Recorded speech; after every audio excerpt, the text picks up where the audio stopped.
My name is Mary, and I am an alcoholic. My dry date is the 10th of August, 1984. My group is a Third Tradition group in Markham, Ontario. I have a sponsor, she has a sponsor, and I sponsor. And it's such an honor and a privilege to do anything for Alcoholics Anonymous. Because without Alcoholics Anonymous, I would not be here. I wouldn't have my sons back. I wouldn't have had the opportunity to make amends to my family. I would have been locked up, covered up, buried up, whatever. And I'm so very grateful. I would like to thank Anne so very much. She's a dear friend of mine, known her for many years. And I've come here, I can't remember, a few times. And I'm the one she said was afraid to come in a hurricane.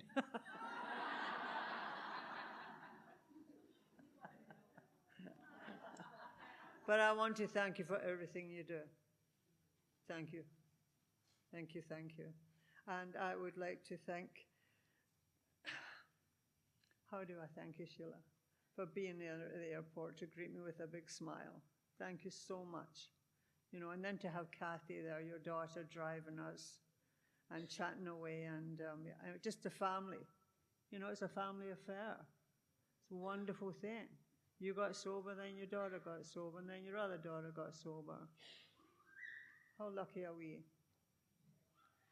And I'd like to thank every speaker who spoke this weekend. They have been absolutely wonderful. Fabulous.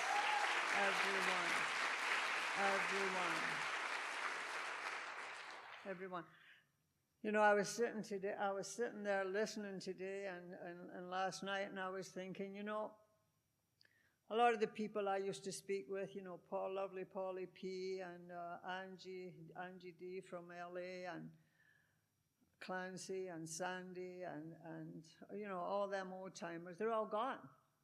Except, you know, Paulie just isn't speaking anymore, and I'm thinking, you know, who knows, I could croak tomorrow, you know, and you know, but these are the young people who are going to carry this on, who are going to carry on this message of gratitude and recovery. And I think you're in great hands from what I heard. You know, so I'm so very grateful to have been here this weekend. Now, that's enough about all of you. I'm going to talk about me.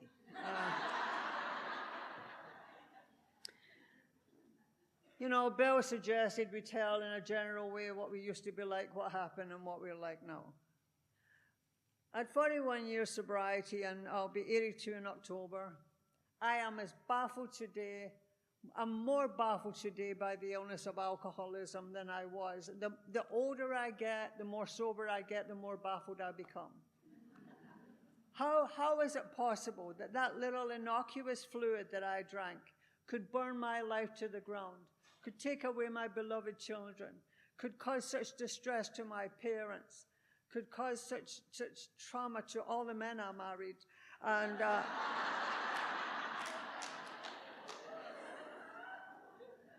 I mean, it's baffling because I see others drink with impunity. What is it?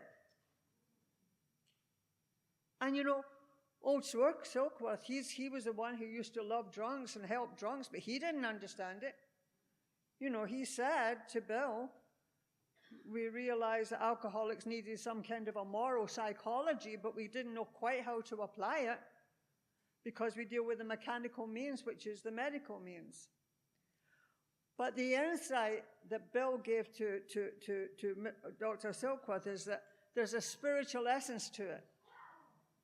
Because it's a spiritual malady. It's mental, physical, and spiritual. But you know, where is it? It's centered in the mind. The mind is not the brain.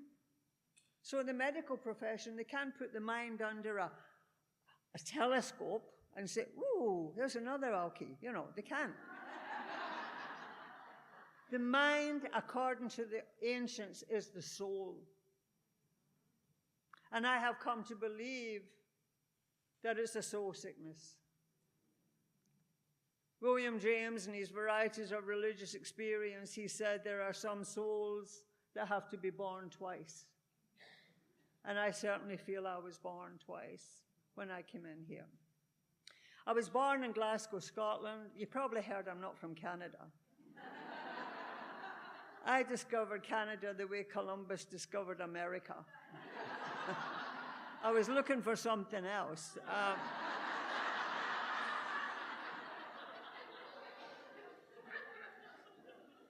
But I am so very grateful to Canada because I truly believe it's only there. When I was 12-stepped by a Native American on the 10th of, in 1984, that he brought the message that I had to hear. And I'm so grateful for that.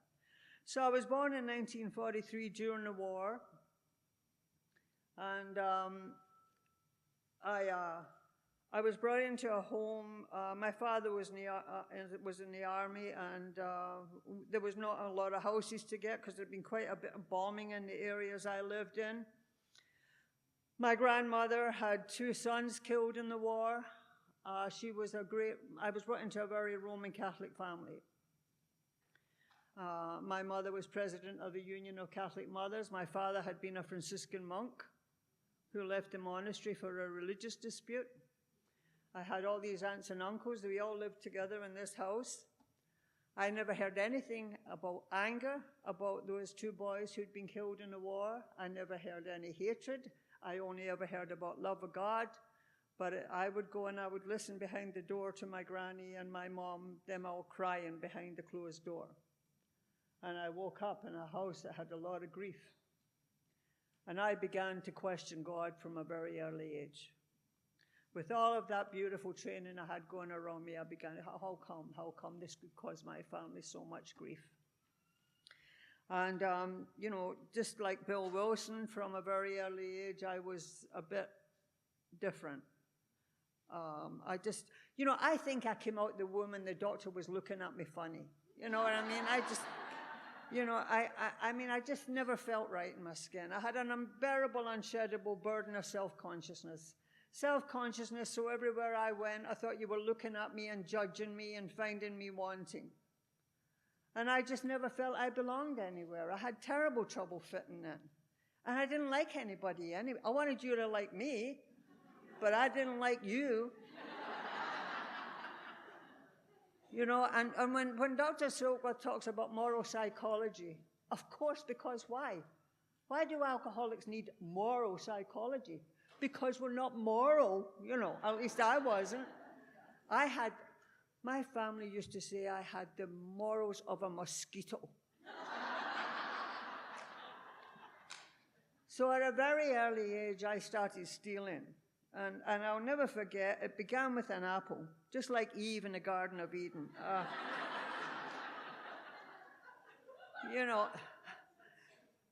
In Scotland, we were food rationed until 1956.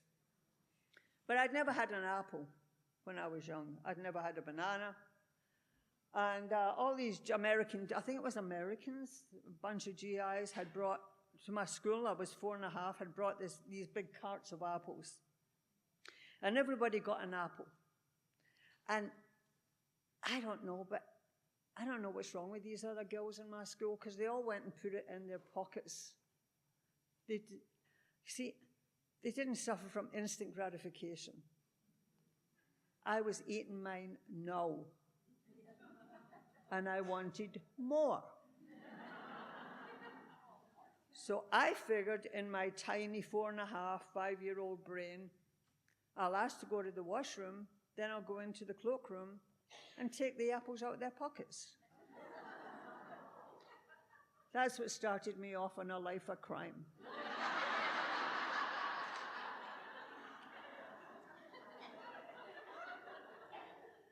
Stealing, lying, cheating from a very early age. Stealing money out my granny's purse, out my mom's purse, putting it in my shoe, clunking out the house, and they catch me. And I remember my granny saying to my mother, when she's 7, she'll be a good girl because she'll say her first Holy Communion. At my first communion, my veil flew out the window and I stole somebody else's. It seemed like I was doomed from the start.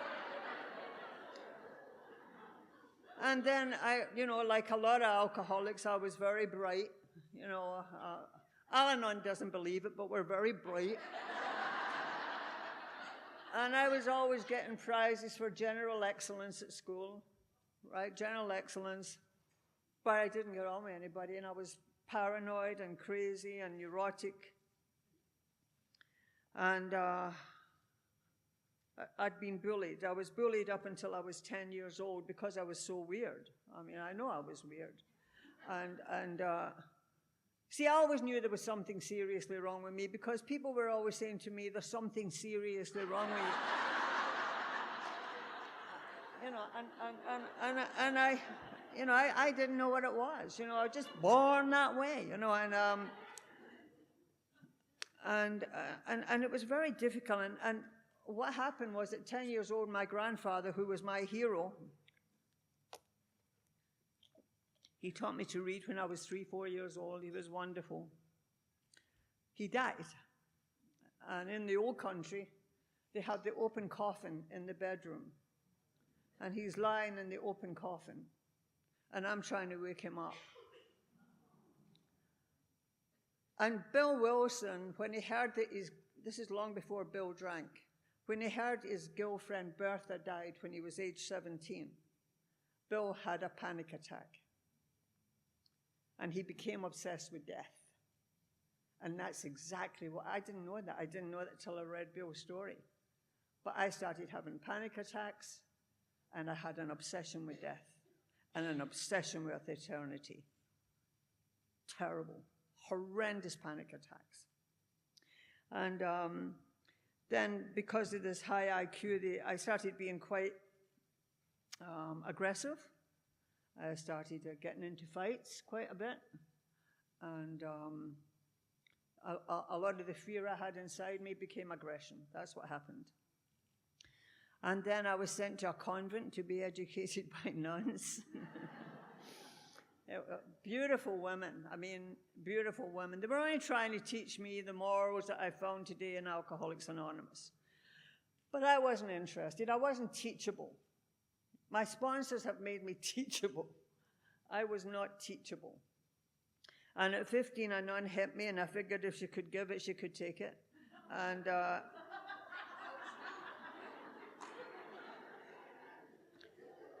and I got expelled for hitting a nun.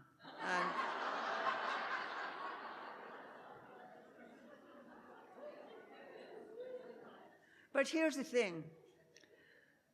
Bill and Bob used to love a poem called The Hound of Heaven by Francis Thompson. And The Hound of Heaven is about this man. I think he's an opium addict. He's running through life, and he keeps hearing this dog running behind him. And eventually this guy reached the end of the road. He just can't go any further. And he decides to turn around and see what it was chasing him. And he realizes it was God. And and God said to him, "O my weakest, it is you that I seekest." And I think that's with us. We are the weakest, and God seeketh. And I truly believe what Carl Jung wrote in his letter to Bill Wilson in 1962, when he said, "It is my opinion that what the alcoholic has, he has a thirst for a union with God. He drinks spirit, but it's the wrong spirit." He said the formula in Latin is spiritus contra spiritum. Spirit against spirit. Makes so much sense. The Mother Superior said, "Why don't you memorize that thing above my door while you wait for your long-suffering mother? And it might do something for your measly little life." And I looked at this sign, and it said, "Of courtesy it is much less than courage of heart or holiness, but in my walks to me it seems the grace of God is in courtesy." And way back then I wanted nothing to do with the grace of God, and I wanted nothing to do with courtesy. But many years later, coming through the doors of Alcoholics Anonymous, having lived on the street, having lost my children, having lost everything of value in my life, my femininity, my humanity, it was the grace of God that brought me here. And it was the great courtesy that you extended to a broken down woman that had me stay here. So thank you. Thank you. Thank you. We must always look out for those crawling through the door Because when I came in here, I did not look good. My old sponsor, my first sponsor, when I saw her many years later, I said, Carol, a lot of my sponsees are being 13-stepped. I was never 13-stepped. She says, do you remember what you looked like when you came out?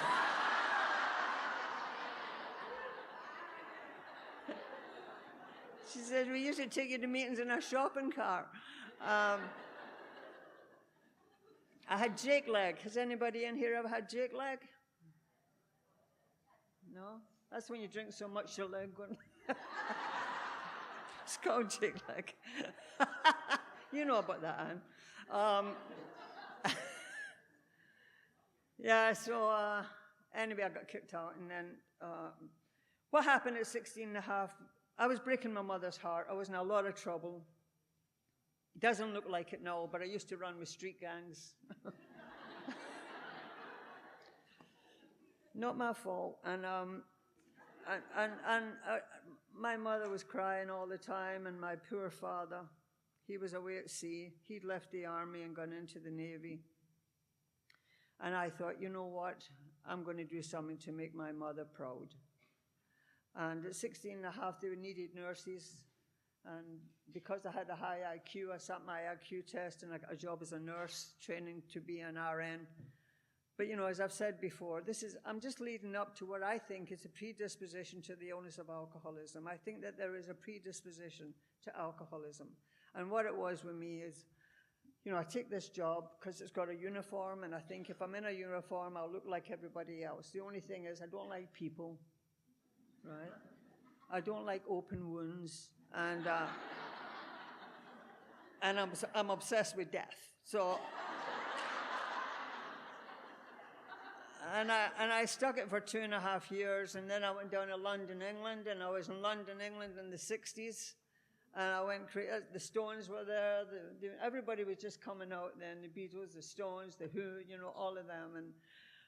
And I'd just go and dance because I was crazy. My mind, all I ever wanted was a little bit of shush. You know, just a little bit of shush to stop this, you know. And I was fed up with trying to live in society. I used to think, I wish I had been a female Braveheart, you know, naked, with blue paint, just running through the Highlands in Scotland, so freedom, you know, and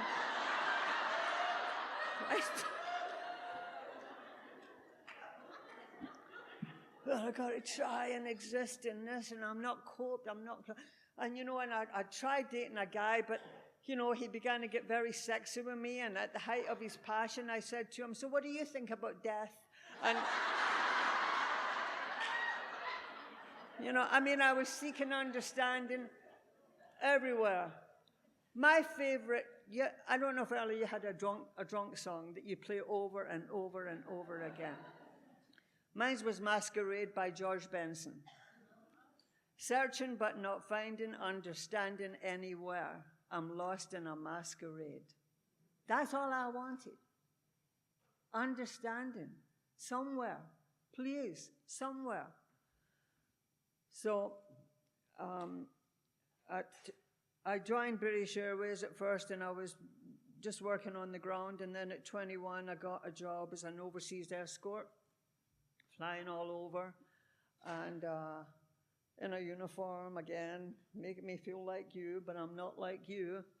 I never wanted to drink because I'm an Irish Scot, you know, which means half of me wants to drink all the time, the other half doesn't want to pay for it, you know. So at 21, and I'm trying so hard because, again, my mom's proud, my daughter in the uniform and the job, and I'm trying to do this job, and it's a nightmare. I go to a psychiatrist, he can't help me. And then I went in one day after I used to go to work, go flights, come back, go to London, dance all night in the nightclubs they had there, get up, go to the airport. I couldn't sleep. I wasn't doing well, and I never took anything into my system. I was too afraid, and one day I went signed in at London Airport and collapsed, and when I woke up, they had removed my entire right side. I had a massive growth on my ovary, and they had removed everything, my ovary, my fallopian tube, and they told me that my left fallopian tube was poisoned and I'd never have a baby at age 21. 6 months after that surgery, the doctor called me and said they were doing an experimental operation that was called a transplant and implant in the fallopian tube to have a baby. I've never really spoken about this before, but it's been in my mind, and my son was talking about it, and I decided to go for this transplant and implant. And they gave me 10-20% chance of having a baby. I was dating a lovely man, and at 23, he asked me to marry him, and we got married, and he took me to live in Kingston, Jamaica.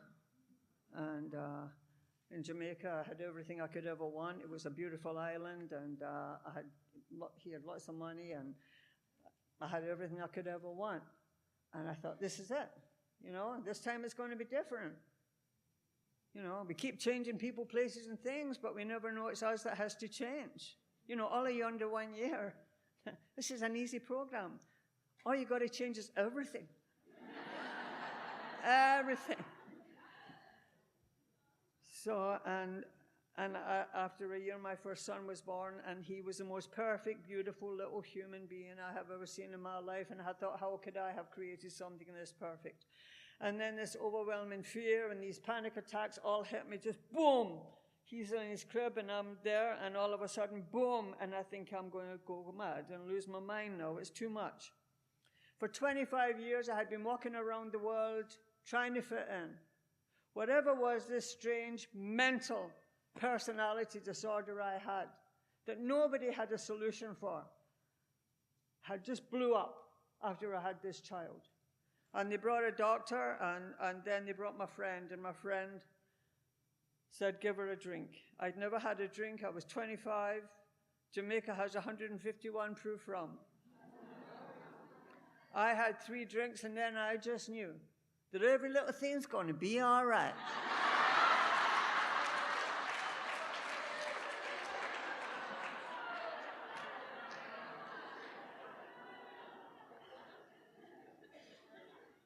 And I immediately drank on a daily basis, and I didn't drink copious amounts. I just drank every day because I had found my elixir, my magical solution, my genie in a bottle, my great transformer.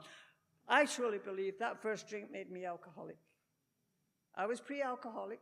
Like you can be pre-diabetic? I was pre-alcoholic. And then I took the drink, and that was it, full-blown, because of the amazing transformative effect it had on my personality. It transformed me. Alcohol on that first day did for me what the 12 steps have done very slowly. Give me a change of personality. It's incredible. And 4 years I had my second son. I drank every day. I carried that boy because I'd lost the power of choice and drink. And he came out absolutely fine. And by this time, the cucumber's become a pickle. And women go down the road quicker than men, and I'm already behaving bizarrely. My husband has, all of my husbands have had nervous disorders.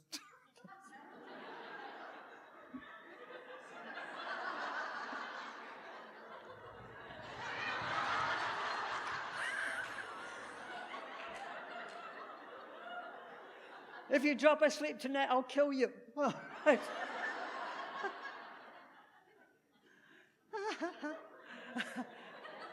Not my fault. I drink and want to kill men. Don't know why. And yet I love them,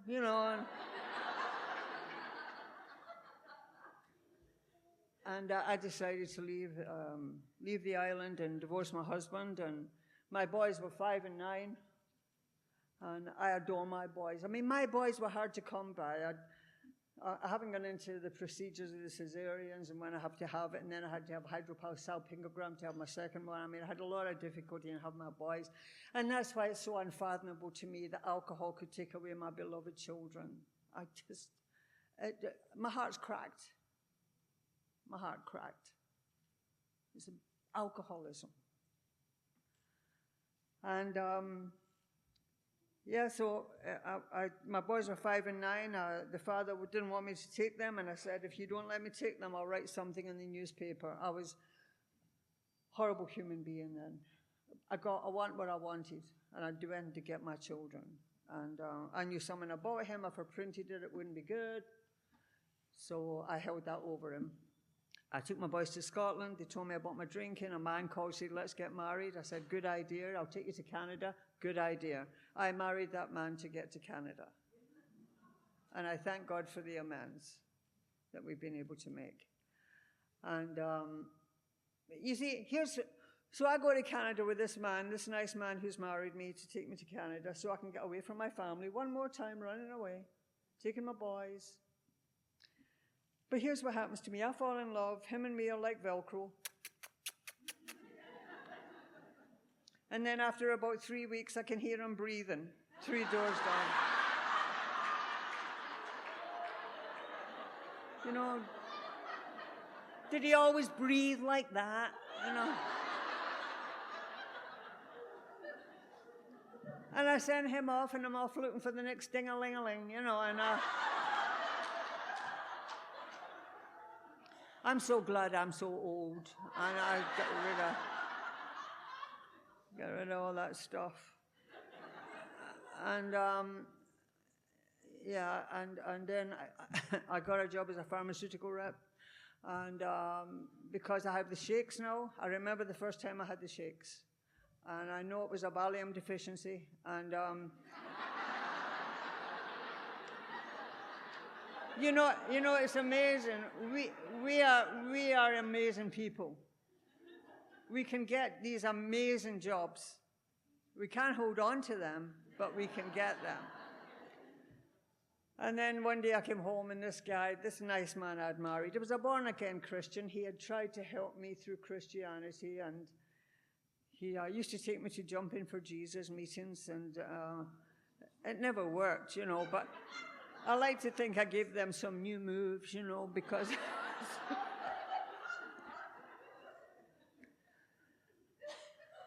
and I came home one day, and he's fighting with my kids over sugar pops, and I sent him away.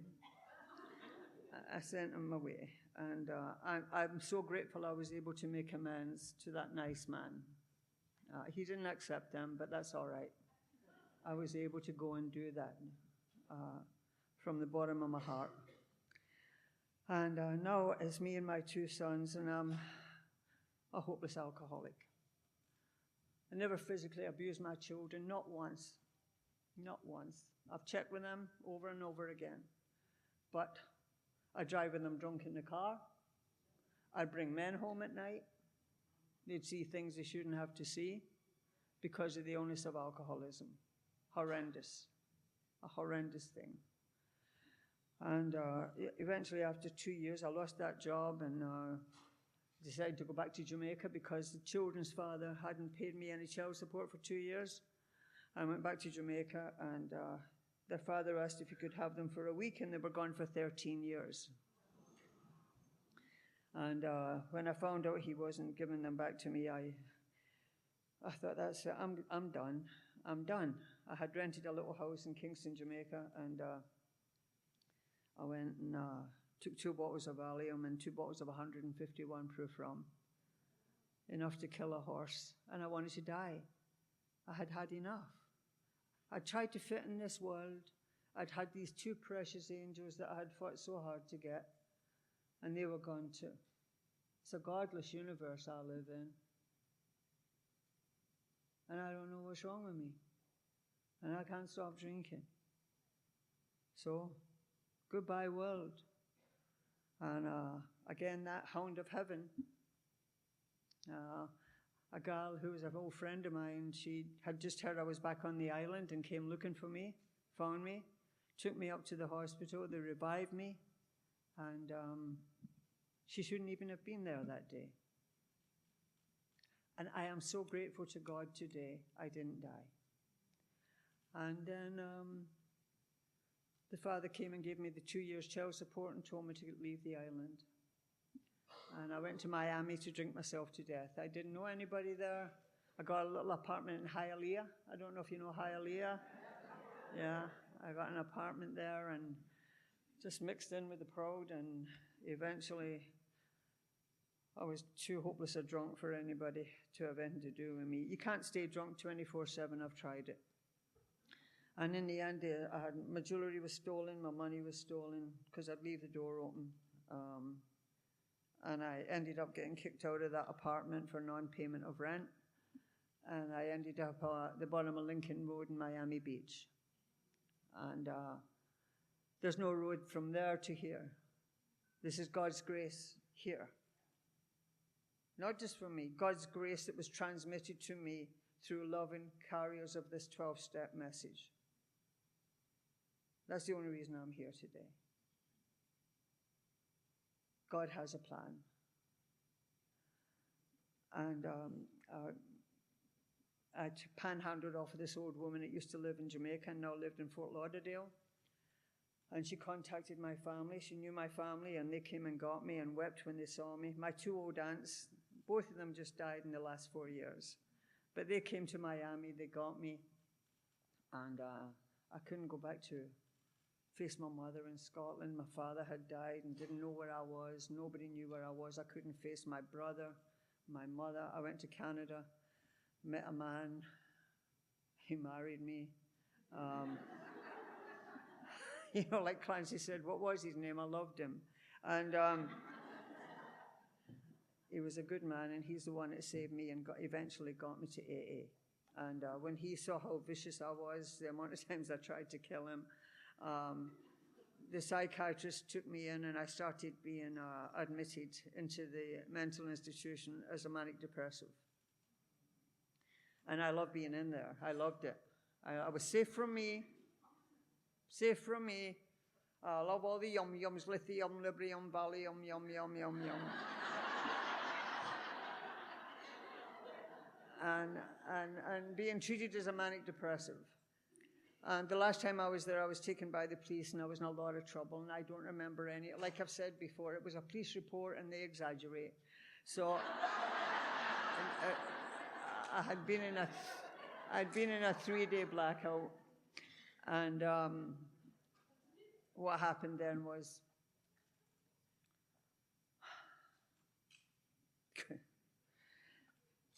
he said, Mary, your lawyers asked me to write something because they're coming here to the Institute to take you to court. And what we've decided is that we've misdiagnosed your case. You're not a manic depressive, you're a chronic alcoholic. You have an abnormal personality, and you're a depressive. And that's what we're going to write to the judge. He says, but between you and I, over the 4 years I've treated you, you have a high frequency for imagined insults.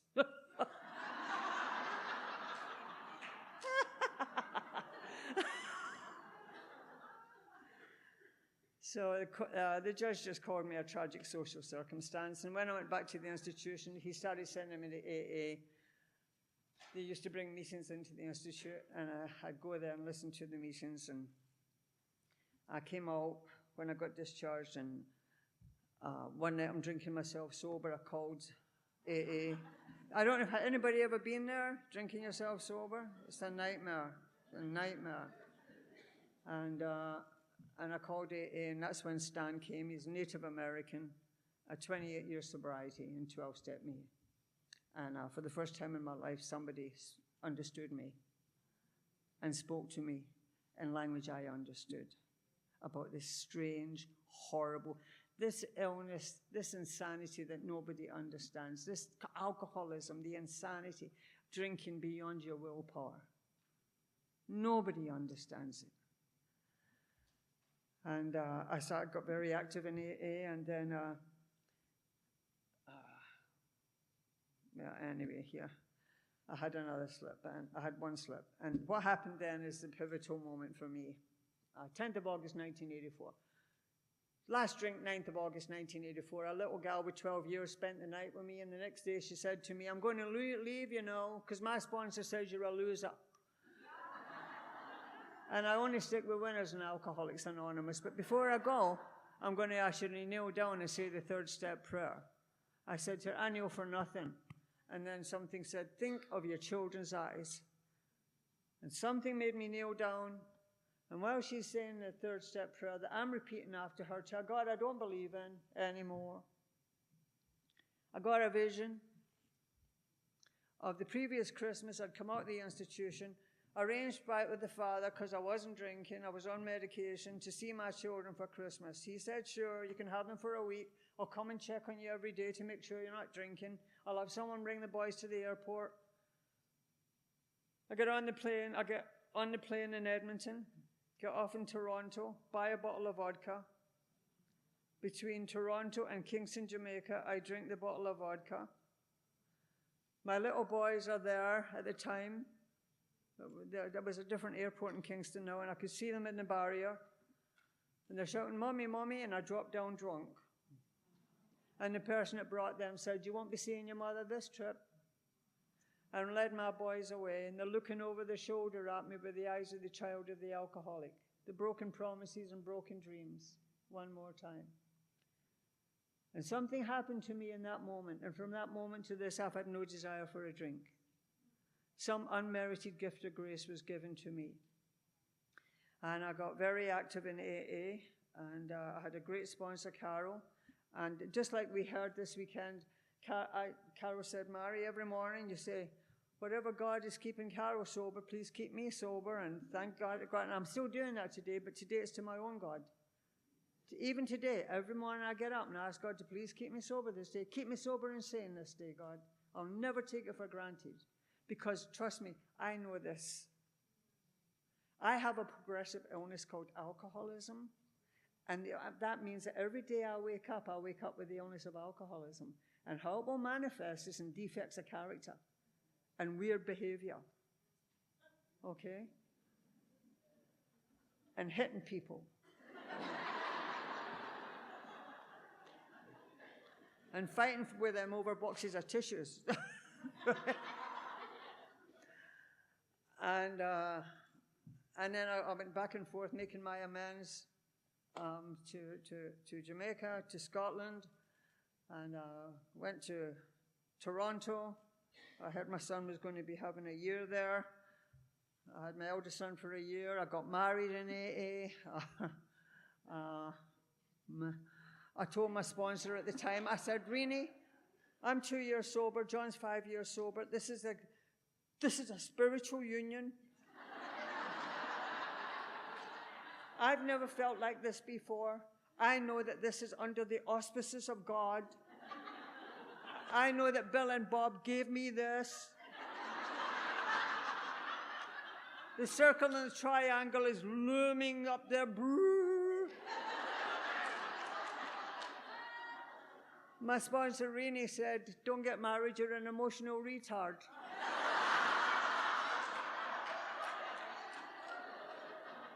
And I knew she was jealous. Right? So John and I eloped. We got married in Melbourne, Florida. And here's what happens. When you haven't had, you see, somebody like me who, I don't know what was wrong with me, but whatever was wrong with me, it was exactly what Dr. Millikan, the psychiatrist, told the judge. I had an abnormal personality. Just see me be born that way. Abnormal. So it took me a lot of goes and a lot of years doing the steps to get the necessary, I'm still on it, I'm still on that, getting the personality change, one that would have enabled me to live with a man, with a partner. I'm not going to get it at 2 years. At 2 years, I can quote Bill Wilson, but I'm nuts, you know, and I mean, and him and I had some terrible fights. And then at 8 years, I found out my sons were put out of the house in Jamaica. For my eldest son hit his mother-in-law, his stepmother, because she was hitting my youngest son. And they were living with their grandma, and I went back to Jamaica and got my boys together and got them off doing what they wanted to do. I finished a little contract in Jamaica, and then after 13 years, my sons and I were living together in Toronto. Never give up hope. Never, ever give up hope. Just keep loving. Love is very, very strong. This love of a parent for a child is very, very strong. And I had my 2 boys. Beautiful. And eventually I sent them off to be self-supporting through their own contributions. And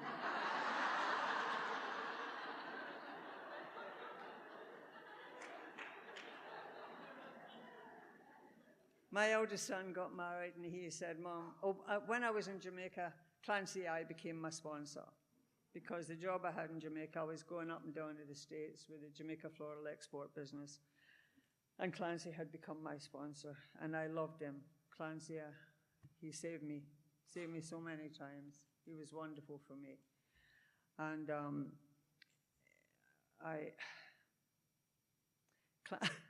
I'd invited Clancy to my son's wedding. It was on Vancouver Island. He said, I can't come. I'm on the road that weekend. But I said, do you know my son has asked me to walk him down the aisle with his father?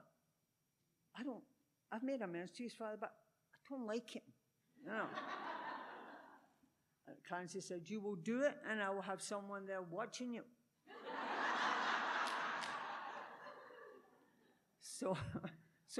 He said, and you'll be on your best behavior. And my ex-husband comes with his wife and his 2 grown-up daughters now, and I'm saying, hi, how are you? You look very nice. Your daughters are beautiful. Inside, I'm thinking, 20 years ago, I hired 2 gunmen to shoot you. You were almost toast, my friend.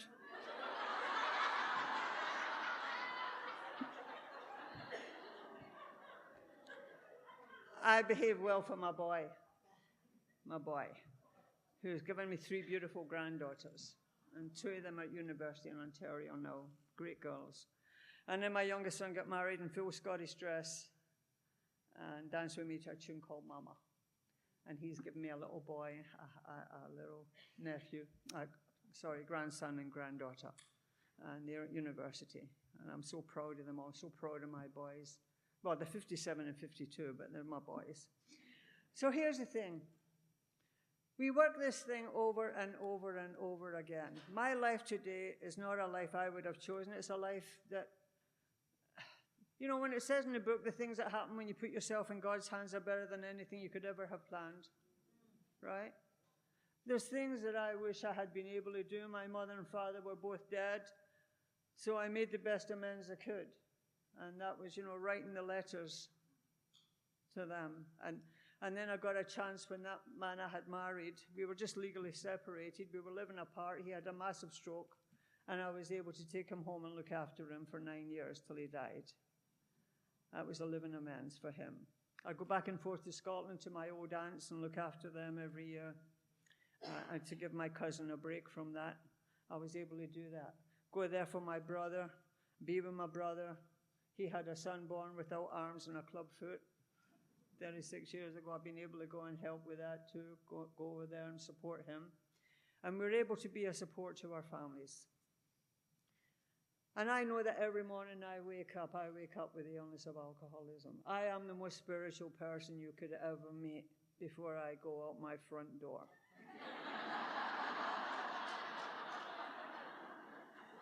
Because beyond my front door there be dragons.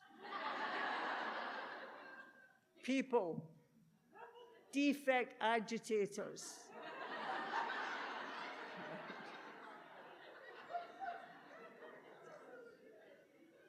During COVID, I had joined the AA police again, and I'm directing everybody in Walmart who's not walking up and down the lines. And I haven't got the masks up, I'm pulling up, showing up, pull up your mask. I'm not good.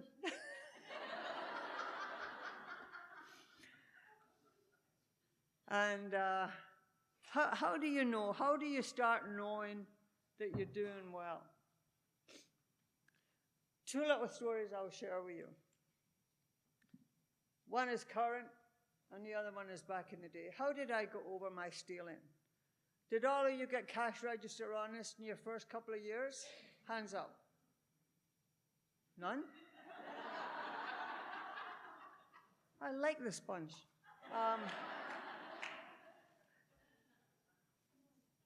When I was out, I don't know. I mean, I would never steal again, but, you know, if I didn't get the right change, I wouldn't always go back. And so anyway, I decided I want a cantaloupe. And I go to buy a cantaloupe, and it's $2.50, and I'm like, I'm not paying $2.50 for a cantaloupe. So I check out my groceries, and there's a cantaloupe at the end of the counter. And I say, oh, it must be God.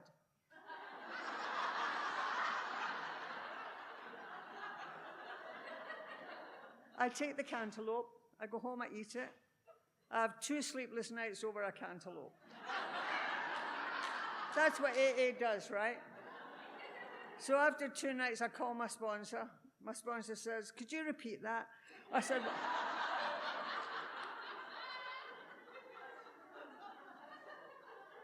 she said, you got to go and take the cantaloupe back. That could have been a woman. She's been saving up for weeks to get a cantaloupe for her son or her daughter. I said, shh, okay. So I said, I can't take back the cantaloupe. She said, why? I said, I ate it. She said, well, you have to go back to the produce store and pay. So I go back to the produce store, and I said to the manager, excuse me, I inadvertently took a cantaloupe.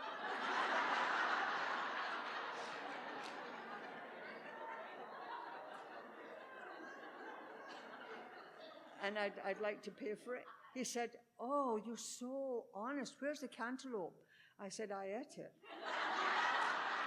I said, but I'd like to pay the money. He said, well, he took my hand. He said, listen, I can't take the money without the produce, but I just want you to know this. If more people in the world were as honest as you, this world would be a far better place. I said to him, my sentiments exactly. And I floated out, never to steal again. 10-step, 10-step. This is what I'll finish with. I was asked to speak in Seattle by this little guy. It was for a group, and they didn't have a lot of money. He said, Mary, could you fly into Vancouver? I'll come and drive you across the border into Seattle, and we'll have a nice little weekend. I said, absolutely, anything to save you money. So he comes and gets me in Canada, drives me across the border, have a wonderful weekend with his little group. He's driving me back to catch my plane, driving me towards the Canadian border, and we're an hour away from the border. He said, Mary, I forgot my passport. No, we're cutting for time here for my plane. I said, oh. He said, you realize I can't get you across the border without my passport? I said, oh, okay.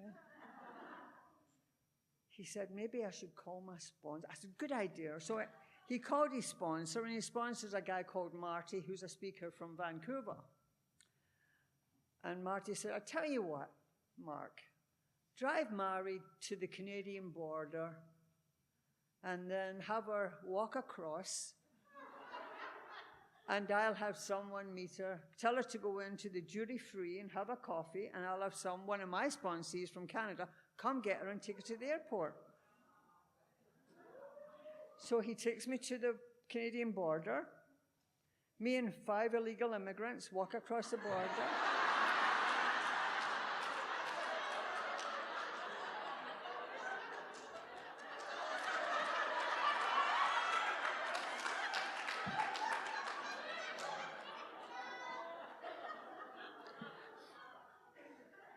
I go and sit in the duty-free, and then this wonderful Pollyanna, loving girl, young girl in AA comes, and she's full of joy at being of service. And Mary, Mary, Mary, I'm so grateful to do this for you. We'll get you to the airport. I get in her car, she goes to drive out, and the spikes come up.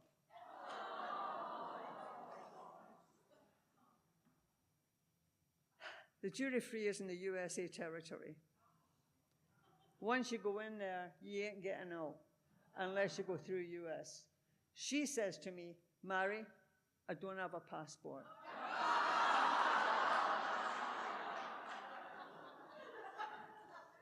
All righty then. So they take us into the federal holding. And then the US government seems to know everything about Canadians because they found out that she was a teacher in good standing, and after an hour or so, they let us go. Okay? And I think my plane's long gone. And this is one of them tickets that's non-refundable. There's an exit, and this is where God just all of a sudden truly descended on me with grace. There's an exit for Vancouver and an exit for Seattle. She's so busy talking to me about, we hope we can get you there, or the plane's delayed. She takes the Seattle exit.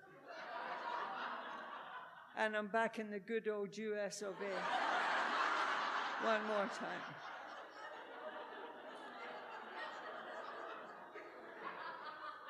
It's like Groundhog Day, I think.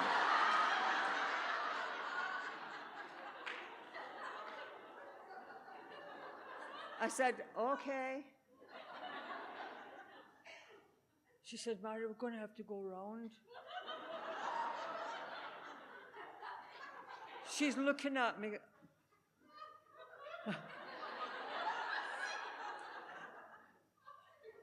She said, we're going to have to go round and then come out again through Canadian border. She said, I don't have my passport. I said,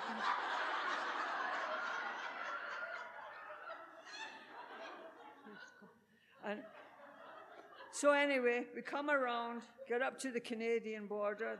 The guy comes out and says, hey, didn't you just walk through here?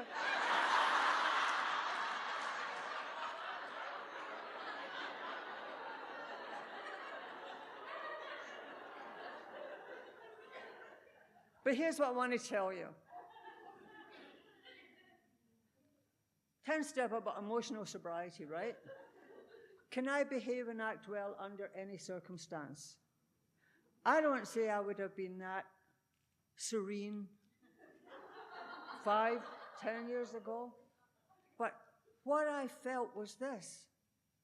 These wonderful young people doing everything they can to create something for their little group in Seattle. This wonderful girl coming, taking a day, on a day off to come and pick me up. And, because I fly quite a bit, I have a lot of points. Of course, my flight was long gone, but I had enough to get a one-way ticket back to Toronto, enough points. And that's what I felt. I just felt this deep gratitude and also behaving well. And being able to report to my sponsor, I haven't had anything bad. Clancy, when Clancy was sponsoring me, I got into a lot of trouble. I mean, I was still a bit volatile, maybe. And every now and then I'd call him and he'll say, run that past me one more time. And I say, well, let me explain, Clancy, that this... He says, you know what it's going to have in your tombstone when you die, Gallagher? I said, what? She died of explanation.